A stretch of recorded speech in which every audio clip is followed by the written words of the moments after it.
Bonjour, aujourd'hui je vais vous montrer comment utiliser l'outil Jitsi pour réaliser une conférence. Je préfère cet outil à d'autres plateformes parce qu'il a l'avantage d'être 100% gratuit et aussi de ne pas demander de création de compte pour pouvoir l'utiliser. Après, il convient effectivement de l'utiliser de la bonne façon pour compenser les quelques faiblesses qu'il pourra avoir par rapport à d'autres solutions. Alors, pour pouvoir l'utiliser, le plus simple c'est de se rendre sur l'URL meet.jit.si et dans lequel vous allez pouvoir créer votre channel. Donc, par exemple, en imaginant que je veux créer une conférence pour mon club de sport, vous êtes totalement libre de choisir le nom de votre salle de discussion. Vous pouvez l'appeler Totoro s'en va à la plage, il n'y a aucun problème là-dessus. Vous êtes complètement libre. Dès que vous cliquez sur créer, ça va vous amener vers l'URL que vous avez choisi et vous allez pouvoir autoriser l'accès à votre microphone et à votre caméra directement. Donc là, on retrouve bien ma caméra, mon micro.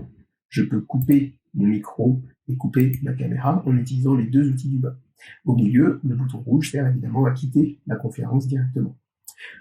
En tant qu'administrateur, vous allez tout de suite vouloir mettre un certain nombre d'éléments pour pouvoir assurer la sécurité de votre conférence. Donc vous allez pouvoir aller sur le petit i ici et notamment ajouter un mot de passe d'accès à votre conférence. Par exemple, club@69, point d'exclamation.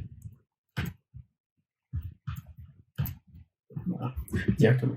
Donc tous les utilisateurs qui veulent rejoindre votre conférence devront taper ce mot de passe pour pouvoir y accéder.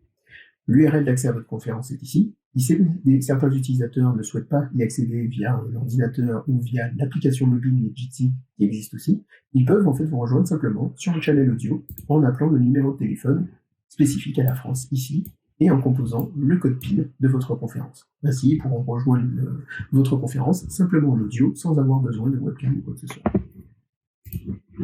Une fois que vous êtes dans votre conférence, en tant qu'administrateur de la conférence, vous allez pouvoir ajouter aussi quelques autres informations. Par exemple, dans Paramètres ici, vous allez pouvoir rajouter vos informations de profil, donc dire qui vous êtes, votre nom et, si vous le souhaitez, vous pouvez utiliser une adresse email, mais ce n'est pas obligatoire.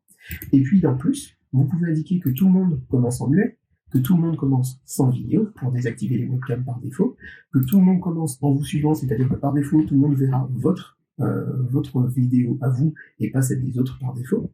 Et puis, vous pouvez changer ici la langue de l'interface pour que les utilisateurs accèdent directement à la version française de Jitsi et pas à la version anglaise. Une fois que c'est fait, vous n'avez plus qu'à transférer cette URL à vos utilisateurs qui pourront ainsi vous rejoindre et discuter avec vous.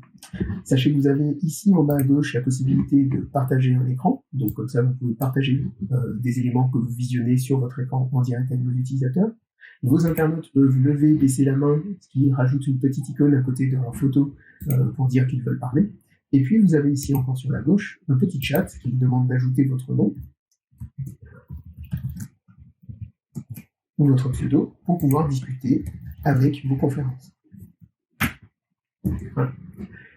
Comme vous le voyez, Jitsi est très simple à utiliser. Une fois que c'est terminé, il suffit que tout le monde quitte la conférence et c'est fini, aucune donnée ne sera récupérée. En tant qu'administrateur, si vous le souhaitez, encore une fois, vous pouvez aussi streamer cette vidéo en direct sur ces différentes plateformes, l'enregistrer sur une Dropbox ou partager cette vidéo sur YouTube. Je vous laisserai découvrir les différentes options, notamment couper le micro pour tout le monde, qui peut être très pratique si tout le monde commence à parler dans son coin. Ben vous pouvez couper rapidement tous les micros et reprendre ainsi la main sur la conversation. Voilà, j'espère que cette petite vidéo vous aura plu et vous permettra d'utiliser l'outil Jitsi à votre convenance. Allez, à bientôt pour une autre vidéo.